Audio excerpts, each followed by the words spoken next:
السلام عليكم ورحمة الله وبركاته. تحدثنا المرة السابقة أن النبي صلى الله عليه وسلم عمل برعي الغنم ليساعد عمه أبو طالب، وعندما أصبح شابا عمل بالتجارة، فقد ورد أنه كان يتجر مع السائب ابن أبي السائب المخزومي، فكان خير شريكا له. وعندما أصبح النبي صلى الله عليه وسلم 25 من عمره، خرج تاجرا إلى الشام في مال السيدة خديجة بنت خويلد، وكانت امرأة ذات شرف ومال، وكانت تستأجر الرجال في مالها.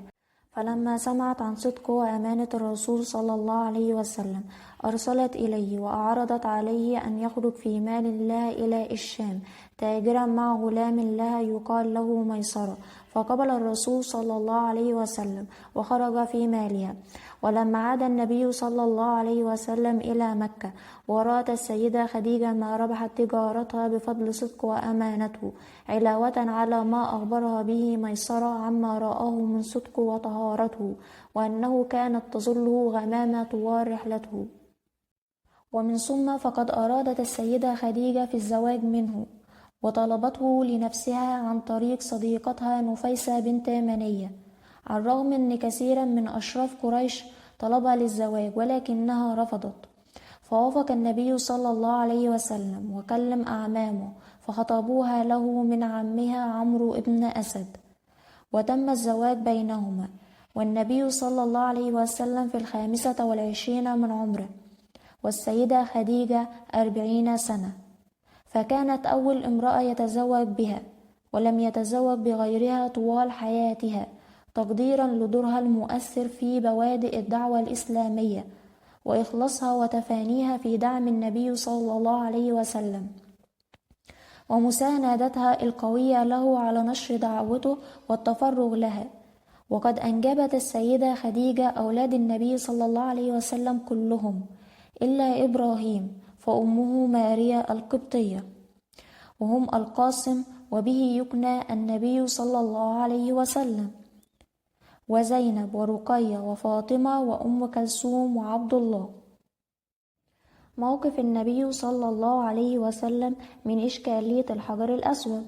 عند بلوغ الرسول صلى الله عليه وسلم 35 من عمره، أرادت قريش هدم الكعبة وتجديد بنائها، لأنها تعرضت لكثير من الحوادث الطبيعية على مر التاريخ التي أدت إلى تهدم أجزاء من الكعبة، فاضطرت قريش إلى تجديد بناء الكعبة، فخافت قريش في البداية هدمها، فدخل الوليد ابن المغيرة المخزومي وبدأ الهدم، وقال: اللهم لا نريد إلا الخير.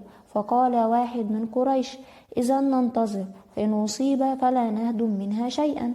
فانتظر الناس حتى انتهت الليلة ولم يحدث مكروه للوليد ولم يصبه شيء، فاتبعته قريش تهدم حتى وصلوا إلى قواعد إبراهيم عليه السلام، وخصصوا لكل قبيلة من القبائل الأربعة مقدارا ليبنوه، فجمعت كل قبيلة حجارة وأخذوا يبنوها، وكان النبي صلى الله عليه وسلم يحمل مع قبيلته الحجارة، وكان الجزء المحدد لقبيلته ما بين الركن الأسود إلى وضع الحجر، أي وجه البيت الشريف.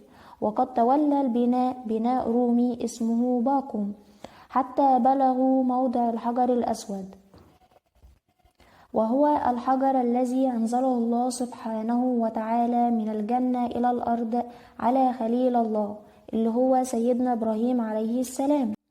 وكان الحجر أشد بياضا من اللبن، فسودته خطايا بني آدم، فاختلفوا في من يضعه، فاقترح عليهم الوليد ابن المغيرة أن يحكموا فيما شجر بينهم، فقالوا: يحكم أول داخل علينا، وشاء الله أن يكون الرسول صلى الله عليه وسلم. فقالوا: هذا الأمين قد رضينا بما قضى بيننا، وأخبروه الخبر.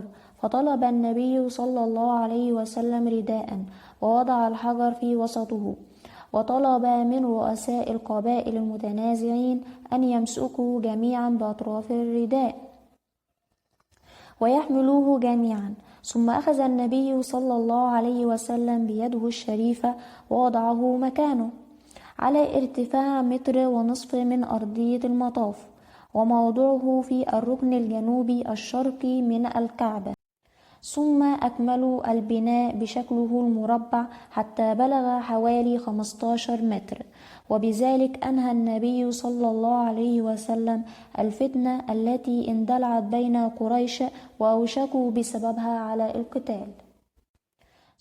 وبكده نبقى خلصنا حلقة النهاردة، وإن شاء الله هنتكلم عن نزول الوحي على سيدنا محمد صلى الله عليه وسلم في الحلقة القادمة إن شاء الله. والسلام عليكم ورحمة الله وبركاته.